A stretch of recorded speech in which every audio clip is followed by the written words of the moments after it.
हिंदू शास्त्रों में शिव के रौद्र रूप को काल भैरव और बाबा भैरवनाथ कहा जाता है, जिनकी पूजा का एक विशेष महत्व है। क्योंकि कालाष्टमी के दिन भगवान शिव शंकर के इस रूप का जन्म हुआ था, इसीलिए हर वर्ष कालाष्टमी के दिन ही काल भैरव जयंती मनाई जाती है। मान्यता है कि कालाष्टमी के दिन जो भी व्यक्ति काल भैरव की पूजा करता है, वो नकारात्मक शक्तियों से दूर रहता है और उसके सभी पाप नष्ट हो जाते हैं। हिंदू धर्म में भैरव देव की विधिवत पूजा से व्यक्ति के मन से भय दूर हो जाता है और सभी मनोकामनाएं पूरी होती हैं। भैरव भक्तों का भरण पोषण करने वाले देवता हैं। काल भैरव की उपासना से शनि और राहु जैसे क्रूर ग्रह शांत हो जाते हैं। भैरवनाथ को अगर उनका प्रिय प्रसाद चढ़ाया जाए तो ये तुरंत लाभकारी है। भैरवनाथ अकेले ऐसे देवता हैं जिनको प्रसाद में मदिरा प्रिय है और मान्यता है कि शराब के प्रसाद से भैरव देव तुरंत प्रसन्न हो जाते हैं। आपके मन में प्रश्न उठना स्वाभाविक है कि मदिरा यानी शराब क्यों? प्राचीन काल से ही हिंदू धर्म में देवी देवता की 3 रूप में आराधना की जाती है, सत, रज और तम, अर्थात सात्विक, राजविक और तामसिक, जिसका कि शास्त्रों में भी वर्णन किया गया है। चूंकि भैरव बाबा को तामसिक रूप में पूजा जाता है, इसी कारण इन्हें शराब चढ़ाई जाती है। मान्यता है कि भैरव को शराब चढ़ाने से मनोकामनाएं पूर्ण हो जाती हैं। भैरव रात्रि के देवता हैं, इस कारण इनकी साधना का समय मध्य रात्रि यानी रात के 12 से 3 बजे के मध्य का होता है। काल भैरव को शराब अर्पित करते समय हमारा भाव यही होना चाहिए कि हम हमारी समस्त बुराइयां भगवान को समर्पित करें और अच्छाई के मार्ग पर चलने का संकल्प लें। वैसे तो काल भैरव के मंदिर कई स्थानों पर हैं, जिनकी मान्यताएं भी है, परंतु मध्य प्रदेश के उज्जैन शहर में स्थित काल भैरव मंदिर सबसे सुप्रसिद्ध है। हजारों वर्ष प्राचीन ये मंदिर उज्जैन शहर से 8 किलोमीटर दूर शिप्रा नदी के तट पर स्थित है। काल भैरव के इस मंदिर में काल भैरव को मदिरा पिलाने की प्रथा हजारों वर्षों से चली आ रही है। यहाँ स्थित काल भैरव की प्रतिमा मदिरा का सेवन करती है, लेकिन मदिरा जाती कहाँ है, ये रहस्य आज भी बना हुआ है, जिसे देखने हेतु यहाँ देश दुनिया से ढेरों लोग पहुँचते हैं। हालांकि ये प्रथा कब, कैसे और क्यों शुरू हुई, ये कोई नहीं जानता। यहाँ आने वाले लोगों और पंडितों का कहना है कि वे बचपन से भैरव बाबा को भोग लगाते आ रहे हैं, जिसे वे प्रसन्नता पूर्वक ग्रहण भी कर लेते हैं। उनके पूर्वजों के अनुसार ये एक तांत्रिक मंदिर था, जहाँ बलि चढ़ाने के बाद बलि के मांस के साथ साथ भैरव बाबा को मदिरा भी चढ़ाई जाती थी। हालांकि अब बलि तो बंद हो गई है, लेकिन मदिरा चढ़ाने की परंपरा आज भी पूर्ववत है। इस मंदिर की महत्ता को प्रशासन की मंजूरी मिली हुई है और विशेष अवसरों पर प्रशासन की ओर से बाबा को मदिरा चढ़ाई जाती है। काल भैरव का ये मंदिर लगभग 6000 वर्षों से भी पुराना माना जाता है। ये एक वाम मार्गी तांत्रिक मंदिर है, जिसके अंतर्गत मांस, मदिरा, बलि, मुद्रा जैसे प्रसाद चढ़ाए जाने की मान्यता होती है। प्राचीन समय में यहाँ सिर्फ तांत्रिकों को ही आने की अनुमति थी और वे यहाँ आकर तांत्रिक क्रियाएं किया करते थे और विशेष अवसरों पर काल भैरव को उनके द्वारा ही मदिरा का भोग चढ़ाया जाता था। कालांतर में ये मंदिर आम लोगों के लिए खोल दिया गया। आज भी यहाँ आने वाले अधिकतर दर्शनार्थी बाबा को मदिरा का भोग लगाते हैं। हालांकि ये करना अनिवार्य नहीं है, ये अपनी इच्छा पर निर्भर करता है। मंदिर के पुजारी गोपाल महाराज बताते हैं कि यहाँ पर विशिष्ट मंत्रों के द्वारा बाबा को अभिमंत्रित कर उन्हें मदिरा का पान कराया जाता है, जिसे वे खुशी से स्वीकार भी करते हैं और अपने भक्तों की मुराद पूरी करते हैं। पीढ़ियों से इस मंदिर की सेवा करने वाले राजुल महाराज बताते हैं, उनके दादा के जमाने में एक अंग्रेज अधिकारी ने मंदिर की विशेष प्रकार से जांच करवाई थी, परंतु उनके हाथ कुछ नहीं लगा। उसने प्रतिमा के आसपास के स्थानों की खुदाई भी करवाई, पर उसे कुछ नहीं मिला, जिसके बाद से वे काल भैरव के भक्त बन गए। करीब 1 दशक पहले मंदिर के विस्तार हेतु बाहर की ओर निर्माण कार्य करवाया गया था। इस निर्माण के लिए मंदिर के चारों ओर लगभग 12-12 फीट गहरी खुदाई की गई थी।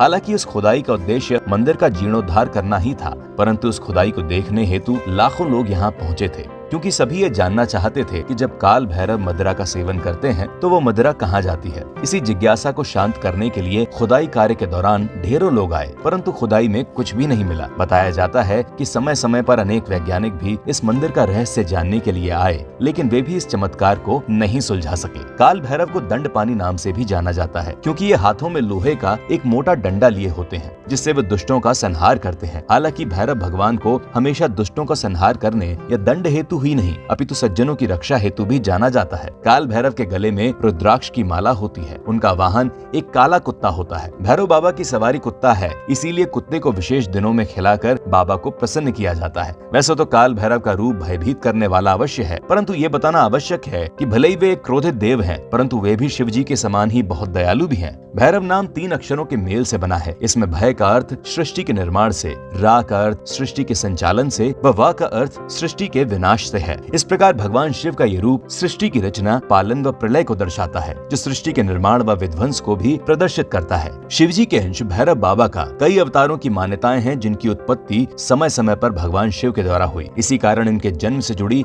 कथाएं भी विभिन्न हैं। पहली कथा के अनुसार एक बार भगवान ब्रह्मा व विष्णु के मध्य स्वयं की महानता सिद्ध करने हेतु विवाद स्थापित हो गया। तब भगवान शिव ने दोनों देवों की परीक्षा ली। भगवान विष्णु ने तो अपनी पराजय स्वीकार कर ली, परंतु ब्रह्मा जी ने असत्य बोलकर भगवान शिव का अपमान कर दिया, जिस पर शिव को क्रोध आ गया, जिससे काल भैरव की उत्पत्ति हुई। उन्होंने अपने बाएं हाथ की छोटी उंगली के नखों से भगवान ब्रह्मा का 5वां मस्तक काटकर अलग कर दिया, क्योंकि उन्होंने उसी मस्तक से असत्य बोला था। हालांकि इस घटना से काल भैरव पर ब्रह्म हत्या का पाप लग गया, जिसका निवारण काशी नगरी में जाकर हुआ। काशी में स्थित भगवान काल भैरव के मंदिर की भी बहुत मान्यता है। यहाँ भक्तों और श्रद्धालुओं की भीड़ लगी रहती है। दूसरी कथा के अनुसार राजा दक्ष, जो कि माता सती के पिता थे, उनकी इच्छा के विरुद्ध सती ने भगवान शिव को अपना जीवन साथी चुन लिया और उनसे विवाह कर लिया। राजा दक्ष को भगवान शिव तनिक भी नहीं सुहाते थे, इसीलिए सती के निर्णय से वे बहुत दुखी हुए। क्रोधित होकर उन्होंने भगवान शिव को अपमानित करने के लिए एक यज्ञ का आह्वान कर दिया, जिसके बाद सबको आमंत्रित किया गया,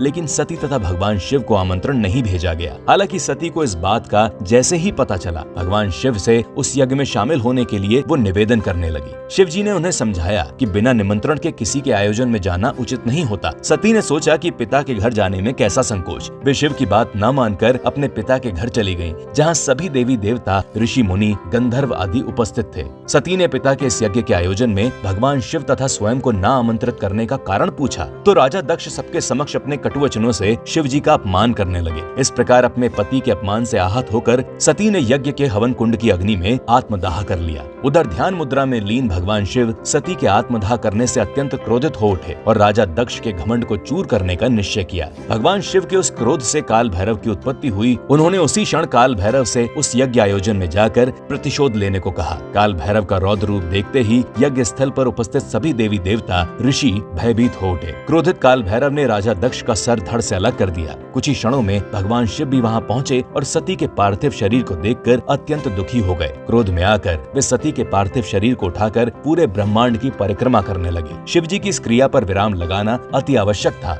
अन्यथा तीनों लोगों का विनाश सुनिश्चित था। भगवान विष्णु ने इस परिस्थिति से बचाव हेतु अपने चक्र से सती के शरीर के 51 टुकड़े कर दिए और सती के अंग पृथ्वी पर जहाँ जहाँ गिरे वहाँ पर शक्तिपीठ बन गए। धार्मिक मान्यताओं के अनुसार काल भैरव उन सभी शक्तिपीठों की रक्षा करते हैं, इसीलिए यहाँ पर की जाने वाली पूजा जब तक पूर्ण नहीं मानी जाती, जब तक कि अंत में काल भैरव की पूजा न की जाए। तीसरी कथा के अनुसार एक बार देवताओं और दानवों के बीच भयंकर युद्ध हुआ। ऐसे में भगवान शिव ने अपने तेज से 8 भैरवों की रचना की, जिन्हें अष्ट भैरव कहा गया, जिनके नाम थे असितांग भैरव, रुद्र भैरव, चंद्र भैरव, क्रोध भैरव, उन्मत्त भैरव, कपाली भैरव, भीषण भैरव और संहार भैरव। इन 8 भैरवों के रूप, शस्त्र, इनकी पूजा विधि भी भिन्न है। इन 8 भैरवों के साथ 8 भैरवियों की भी पूजा की जाती है, जो इनकी पत्नियां हैं। इन अष्ट भैरवों से 7 अन्य भैरवों की रचना हुई। इस तरह कुल 64 भैरव बने, जो 8 के समूह में थे। इनका नेतृत्व हर 8 में से एक भैरव कर रहा था। इन 64 भैरवों में से काल भैरव सबसे महान थे, जिनके नेतृत्व में सारे भैरव को चलना होता था। काल भैरव की पत्नी को काल भैरवी कहा जाता है, जो उनके समान ही रुद्र रूप में है। विभिन्न प्रांतों में काल भैरवी को मां काली से जोड़कर भी देखा जाता है। उस युद्ध में काल भैरव के कुशल नेतृत्व के परिणाम स्वरूप ही देवताओं ने दानवों पर विजय पाई थी और उनका वध करने में सफलता पाई थी। हमें आशा है कि नारद वाणी का ये वीडियो आपको अवश्य पसंद आया होगा। मिलते हैं अगले वीडियो में ऐसी ही किसी रोचक कथा के साथ। तब तक के लिए नमस्कार।